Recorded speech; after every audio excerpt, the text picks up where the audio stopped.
আমরা সব অফিস কলিগরা মিলে একটা পিকনিক করা হয়েছিল, তো সেই ভিডিওটাই আজকে আমি তোমাদের মধ্যে তুলে ধরলাম। সকালে রেডি হয়ে আমি বেরিয়ে পড়ি পিকনিক স্পটে যাবার উদ্দেশ্যে। তারপর ঘন্টা দুয়েক গাড়ি চালানোর পর আমি পৌঁছে যাই আমাদের পিকনিক স্পটে।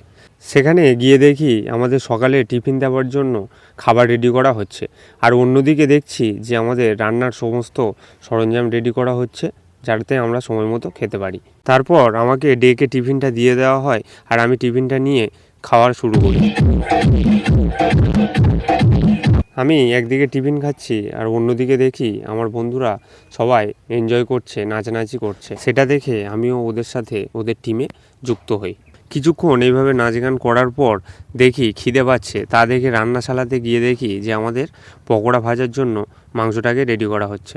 মাংসগুলোকে ভালোভাবে রেডি করার পর সেগুলো নিয়ে শুরু হয় পকোড়া ভাজার কাজ।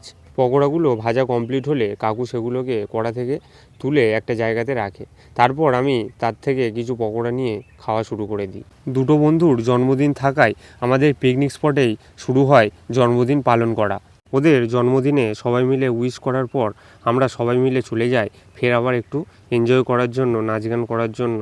আমরা আমাদের মতো একদিকে যেমন নাচ গান হাসি ঠাট্টা ইয়ার্কি করছি, অন্যদিকে তেমনই কাকুরা কিন্তু কাকুদের কাজ সব ঠিকঠাক মতো করে যাচ্ছিলো, যাতে আমরা সময় মতো খেতে পারি। রান্না শেষ হওয়ার পর খাবার দাবার গুছিয়ে নিয়ে আমাদের কিছু বন্ধুদেরকে বসিয়ে দেওয়া হয় খাবার জন্য। প্রথম ব্যাচ খাওয়া দাওয়া কমপ্লিট হলে আমরা দ্বিতীয় ব্যাচে বসে পড়ি। তারপর খাওয়া দাওয়া শেষ করে আমরা আমাদের মতো ফের একটু বসে গল্প আড্ডা একটু মেরে চলে আসি বাড়িতে।